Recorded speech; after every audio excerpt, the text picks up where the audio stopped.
Hello, souls and demons, and welcome back. Today I have a couple of stories for you.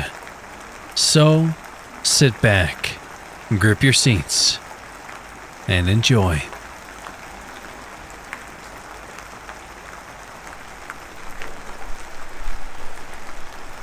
This first story is called The Howls at Dawn, written by Seraphim663. Dedicated to my mother, who grew up in Alaska. A loud rumble woke Dawn from her evening nap. She jumped from her bed to see everything in her room swaying. As she hurried out of her bedroom, her brothers bolted past her. They went to the kitchen, and all was still shaking. She grabbed her little brother Thomas, and they hid under the kitchen table. A few plates fell and shattered overhead, and then the rattle stopped. She checked on Mary, the baby of the family, and saw that she had a slight bruise from where a book fell and hit her, but nothing too serious. Mary wailed, and Dawn picked her up from her crib and bounced her on her hip. Her hands trembled as she slowly opened the door. A water main had cracked and was pouring into the street, where the road had completely buckled. It had looked as though the hand of God had come down and folded the next street in half. The earthquake spared the trailer where her family lived from the damage. Inside there were a few broken dishes and picture frames, but nothing too great.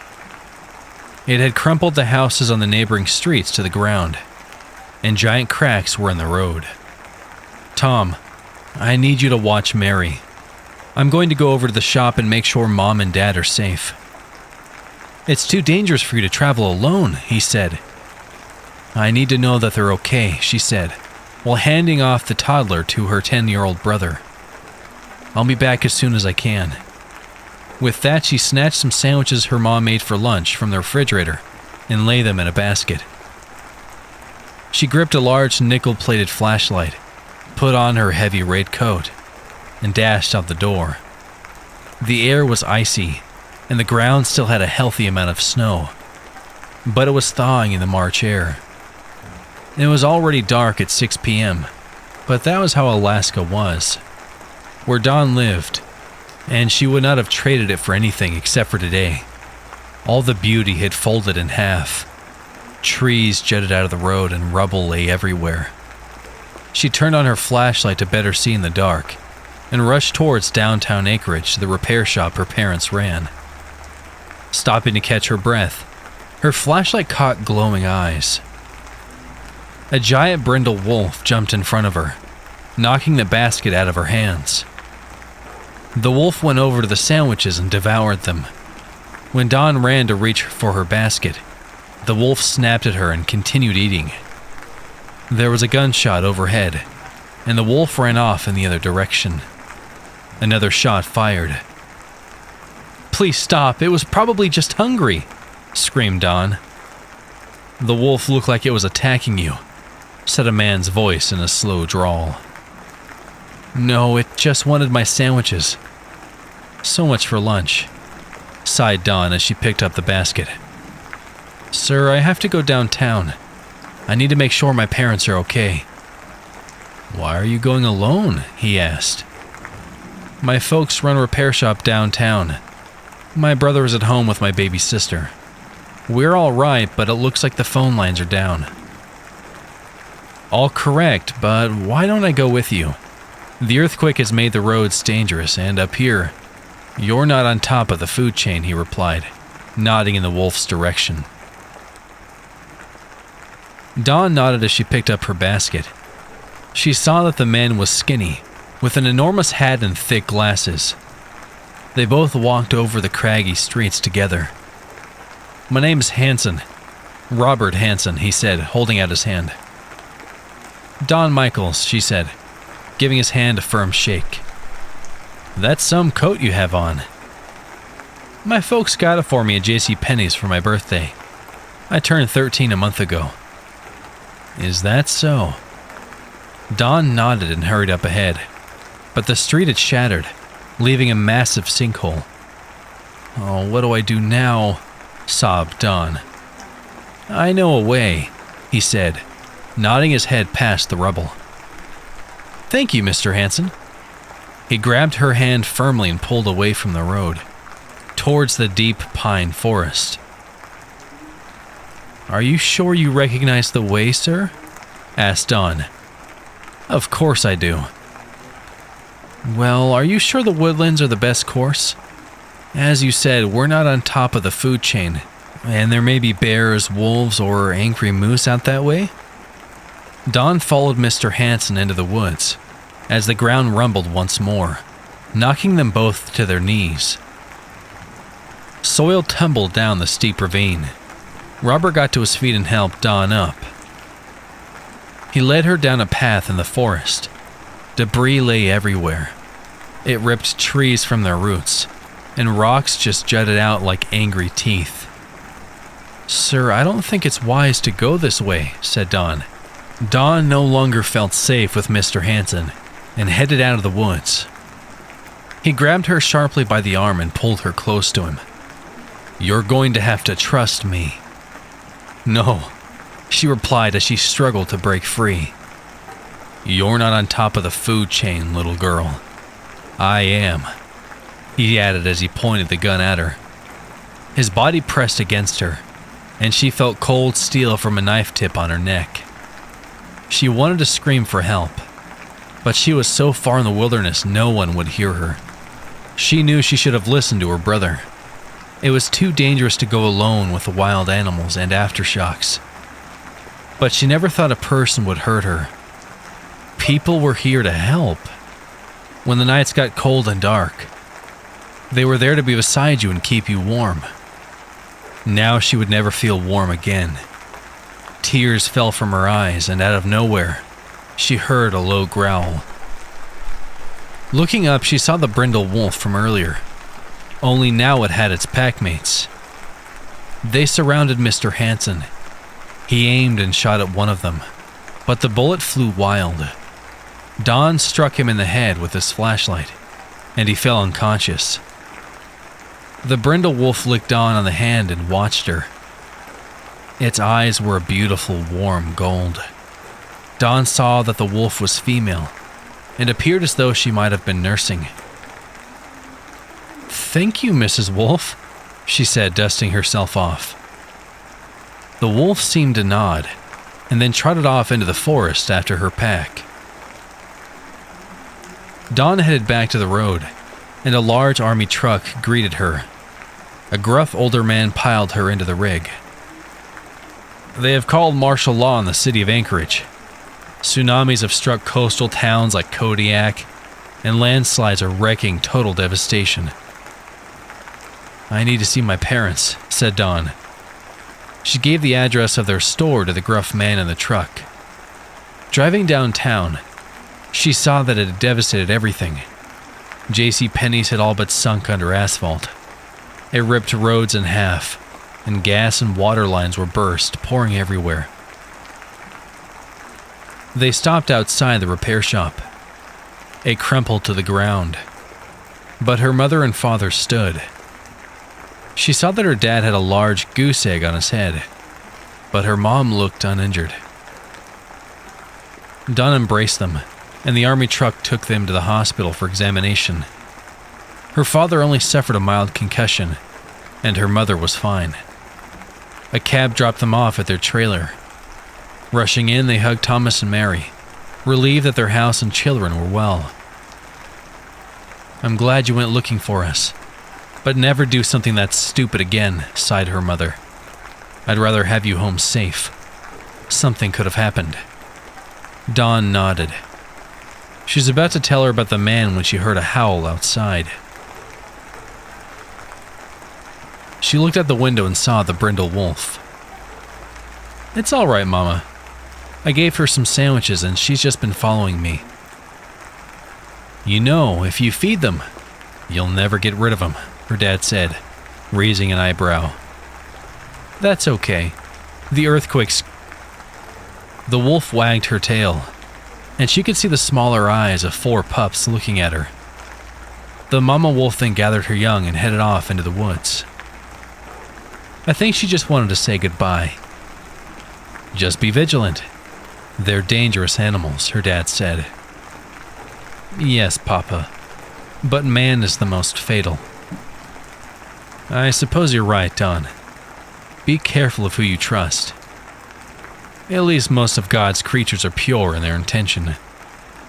Dawn nodded at this, and overhead the northern lights shimmered, and she heard howls in the distance as she settled down for bed. Anchorage eventually got back on its feet after the earthquake. Her parents finally had their shop again, and all was well. She never saw Mrs. Wolf again, but would occasionally hear howls in the night that comforted her. They arrested Robert Hansen and charged him with killing over 17 women. She felt lucky that she survived, all by the luck of a furry guardian angel. This second story is called The Stare, written by K.B. Hurst. I used to sublet for my best friend, who was a model. So while she was away on location for work, I stayed and rented out her beautiful apartment, overlooking the beaches of Miami. It was a beautiful spot, and she only charged me for electricity, water, and gas. My apartment had a balcony overlooking the ocean. Off to the left, where all of the adjoining flats stood, were other balconies like mine. I never gave it much thought, as every morning I took my coffee on the balcony as I watched the waves hitting the shoreline.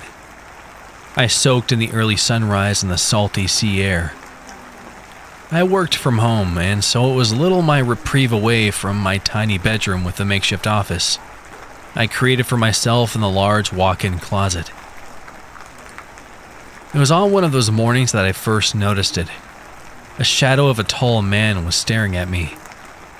He seemed to appear from one of the balconies directly across from mine. It was a recently unoccupied residence of an older woman that had died of a heart attack.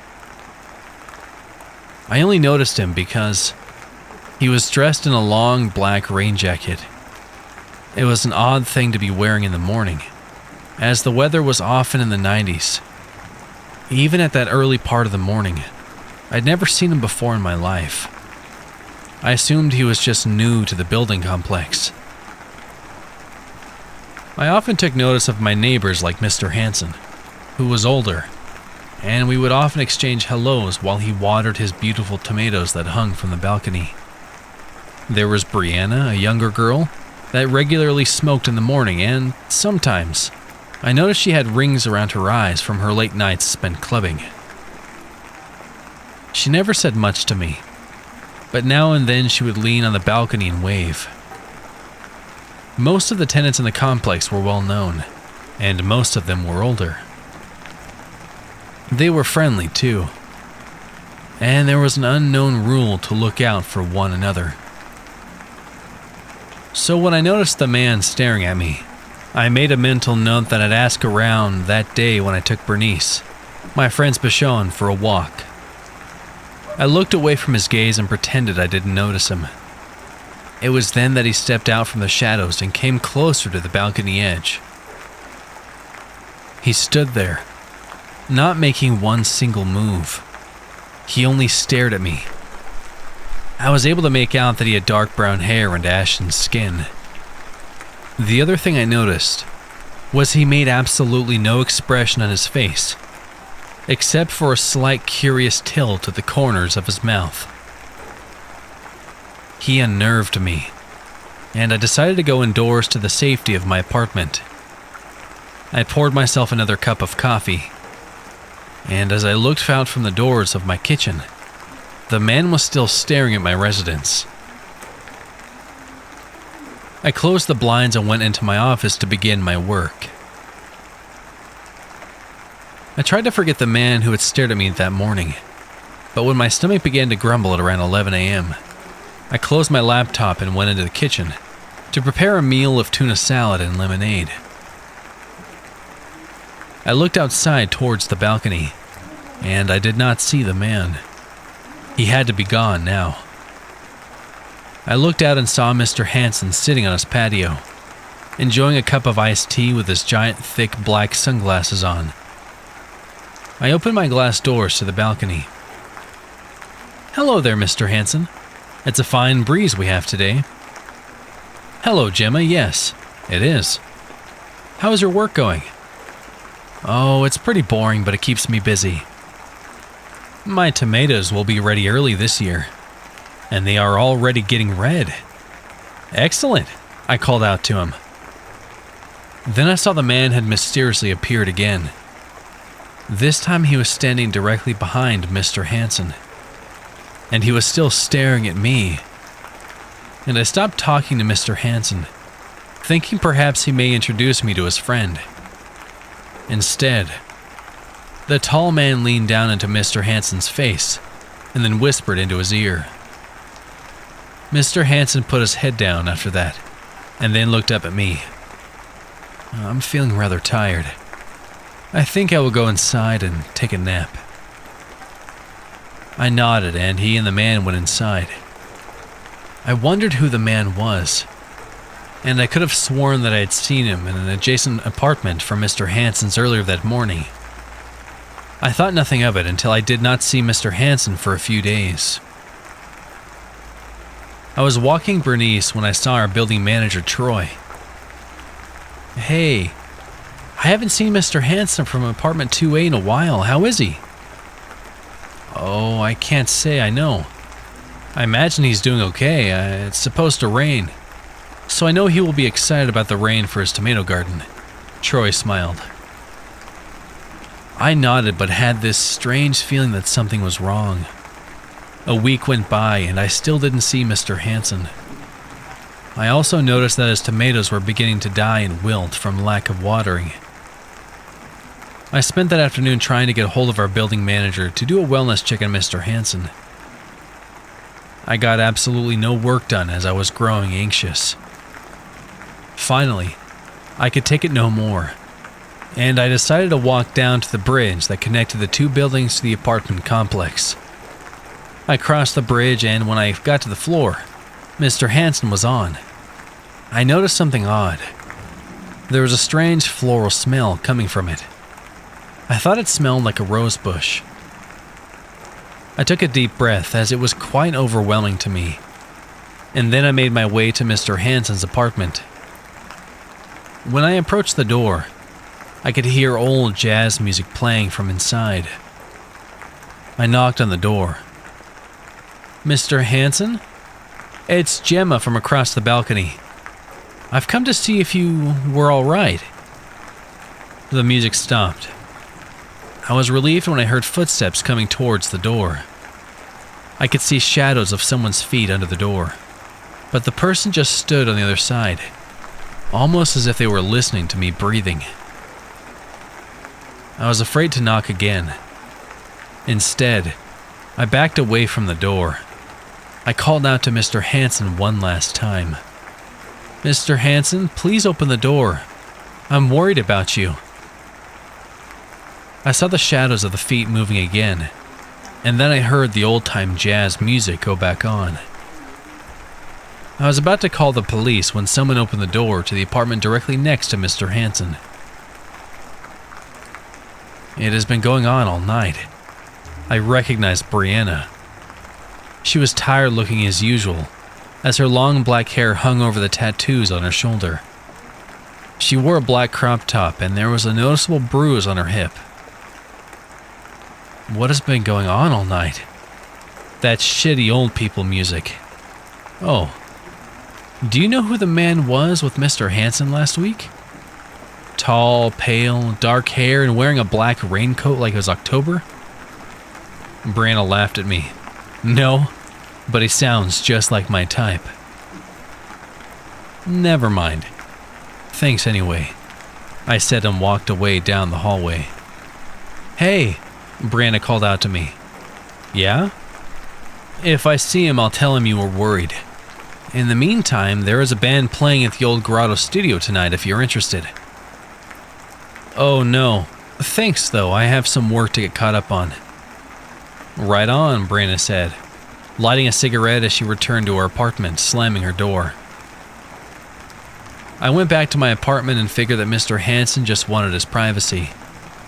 There was the matter of his tomatoes. I would call Troy again in the morning to check on Mr. Hansen. The next morning, I woke to strange lights from outside. It was nearly 6 a.m., and there were red and blue flashing lights. I opened the door to my bedroom and walked into the kitchen, facing the balcony doors.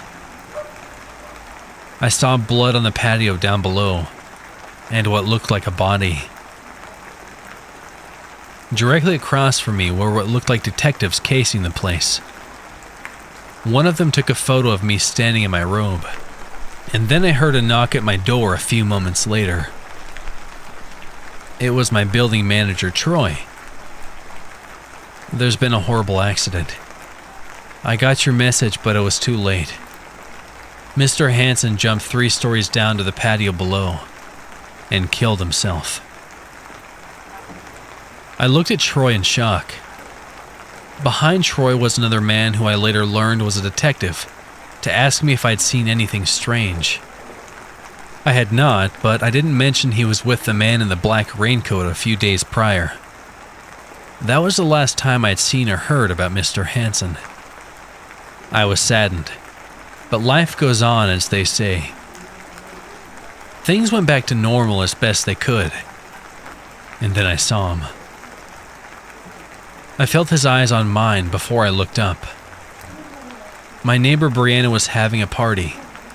It was loud, but given she didn't have a next-door neighbor since Mr. Hansen died, it wasn't shocking she would take advantage of that for now. I looked across the balcony to see the tall man. He was staring at me again. Where did he come from, and who was he? He approached the edge of the balcony with that strange, still gaze. His lips turned slightly up at the corners of his mouth. This time, I could not take my eyes from his. Then he did something rather odd. He leaned over the balcony and tilted his head down towards the concrete, as if referring to what happened to Mr. Hansen. I followed his gaze, and when I looked up, he was gone. The next morning I woke up and went to sit on the balcony to have my morning coffee. I wondered if I would see the staring man again, but instead, I saw something somewhat concerning. Brianna sat in her lounge chair. Her shirt was open to reveal her bikini, and her eyes were wide open towards the sunrise. Her arm showed what looked like a needle still in her vein. Appearing directly behind her was the staring man. He looked straight towards me, and then his gaze went from me to something behind me. In my kitchen was another man, exactly like the man across the balcony from me. He was coming closer to me, and as I looked downward, I realized that I was going to have to jump. I heard Bernice the dog. Then as she ran towards the man in the kitchen, it seemed to catch whatever he was off guard. And instead of coming closer, he stopped in his tracks and looked down at the dog, tilting his face to one side, as though he were curious and had never seen a dog before. I screamed at him, "Get the hell out of my house!" He only looked at the dog, but backed out of my apartment and slowly shut the door. The man from across the balcony had disappeared as well. I still don't know who or what those men were. Miraculously, Brianna was not dead. She had suffered an overdose, but it wasn't lethal. When my roommate came back, she told me I had to move out because she was going to be relocating overseas. I wasn't upset about it, because I had planned on leaving anyway. I still have nightmares about the man and his staring. I often wonder if they were harbingers of death. I guess I will never know. I just hope I never see him again.